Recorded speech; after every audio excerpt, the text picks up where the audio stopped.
Welcome back to my channel. আজকে আমি একটা ডল কেকের ডেকোরেশন আপনাদের সাথে শেয়ার করব। তো এই তো এখানে আমি একটা ডল কেক মোল্ডে এখানে 2 পাউন্ডের মতো নিয়েছিলাম এবং ডেকোরেশন শেষে কিন্তু আমার এটা 2.5 পাউন্ডের একটা ডল কেক ছিল। তো এটা ক্রাম কোট করে নিচ্ছি, আর ক্রাম কোট করার পরে এখানে আমি খুব বেশি ক্রিম ব্যবহার করিনি, কারণ যেহেতু এখানে যে ডিজাইনটা হবে সেখানেও অনেক ক্রিম যাবে, তাই এই ধরনের ডিজাইনে সাধারণত ক্রাম কোটের ফিনিশিংটা অত ভালো করি না আমি। তো এই তো এভাবে করে যেহেতু এই কেকটা আমার খুব ভালোবাসার একজন মানুষের জন্য করা, আমার এক ভাবির তার ছোট্ট মেয়েটার জন্যই এই কেকটা অর্ডার করেছিল।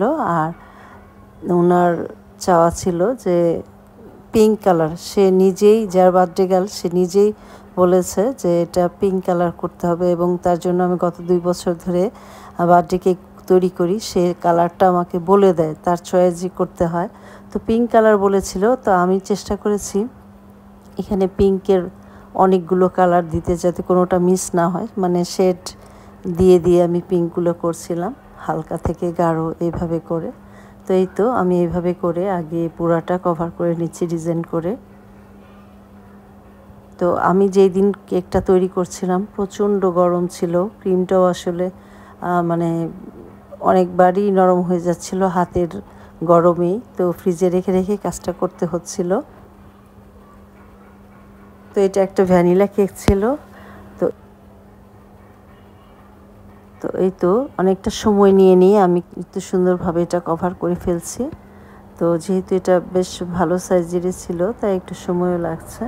আর যেহেতু আমাকে কালারগুলো একটু পরপর চেঞ্জ করতে হচ্ছিল, ডিপ করতে হচ্ছিল, লাইট থেকে ডিপ, যার জন্য এটার একটু সময় বেশি লাগছিল।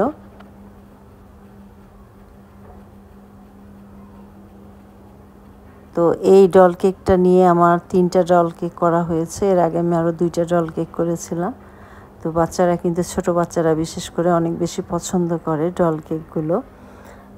তো আমি চেষ্টা করি যে ডিজাইনটা যাতে ওদের পছন্দ হয় সেভাবেই করার। তো এর আগে 2টা কিন্তু একদম অন্যরকম ছিল, আর এবারেরটা অন্যভাবে করেছি। এই তো আমার প্রায় কিন্তু এটা কভার করা শেষ হয়ে গিয়েছে।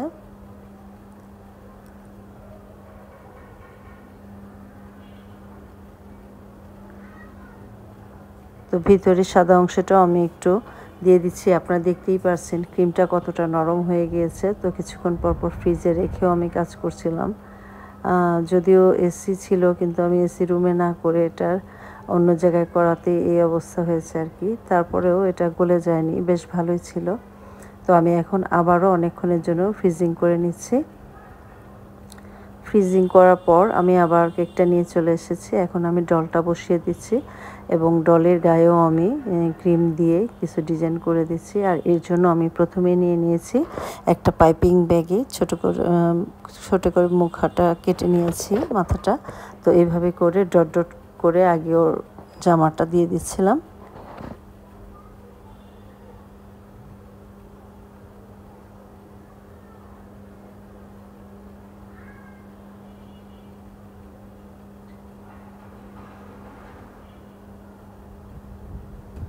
তো এই ধরনের কেকগুলো কিন্তু আসলে অনেক বেশি সময় নিয়ে আস্তে ধীরে করতে হয়। এমনি অন্য যে কেকগুলো আমাদের আসলে এত সময় লাগে না, দেখা যায় যে এই ধরনের কেকগুলোতে বেশ খানিকটা সময় বেশিই লাগে, আস্তে ধীরে, এবং ডিজাইনটাও থাকে একটু অন্যরকম, শেপটা থাকে অন্যরকম, যার জন্য এগুলো খুব ধীরে ধীরেভাবে করা হয়ে থাকে। তো এই তো আমি আস্তে আস্তে করে ডিজাইনটা ডলের সব দিকেই করে নিচ্ছি।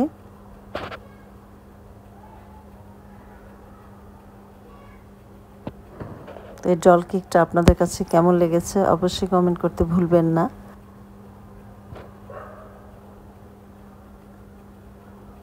এই তো যেখানে একটু একটু ফাঁকা ছিল, আমি একটা পাইপিং ব্যাগের মাধ্যমে সেগুলো একটু ভরাট করে দিচ্ছি, না হলে দেখতে আসলে খারাপ দেখাবে। তো এই তো আমার ডল কেকটা কিন্তু ডেকোরেশন প্রায় শেষ পর্যায়ে।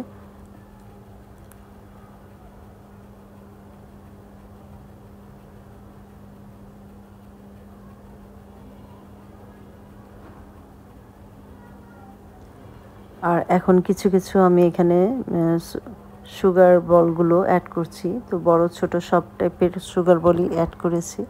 তো এখানে কিছু গোল্ডেন কালারেরও করেছি, আর যেগুলো বড় সেগুলো হাত দিয়ে দেওয়া যাচ্ছিল, আর যেগুলো একটু ছোট তো আমি একটা শোনের মাধ্যমে দিয়ে দিচ্ছিলাম।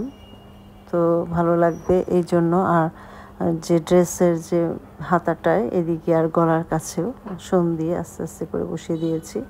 আর বোর্ডটাও আমি একটু ক্লিন করে নিলাম।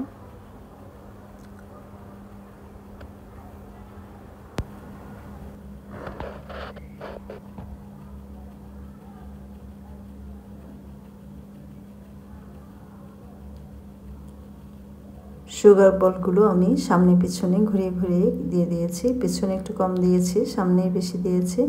তো এগুলো কিন্তু আসলে অন্যরকম একটা সৌন্দর্য বৃদ্ধি করে। তো যাই হোক, আমার কাজটা প্রায় শেষের দিকে।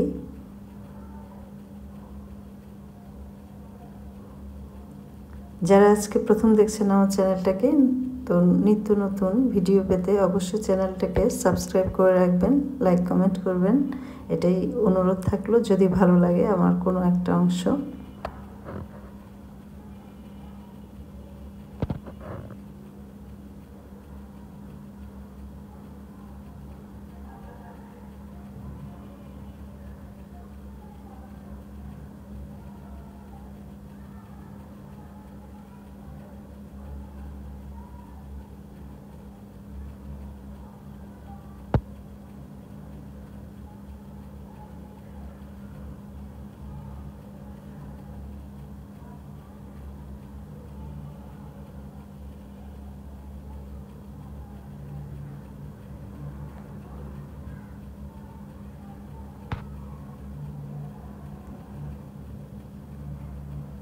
তবে আমরা যারা কেক বেক করি, আমরা কিন্তু আসলে নিত্য নতুন অনেক কিছু ট্রাই করার চেষ্টা করি, তাতে শেখাও হয় কাজটা, আর একটা অভিজ্ঞতাও হয়। তো আমিও চেষ্টা করি তাই প্রতিনিয়তই নতুন নতুন কিছু করার। তো সেই লক্ষ্যেই চলছি। তো সবাই আমার জন্য দোয়া করবেন, ভালো থাকবেন, সুস্থ থাকবেন। আল্লাহ হাফেজ।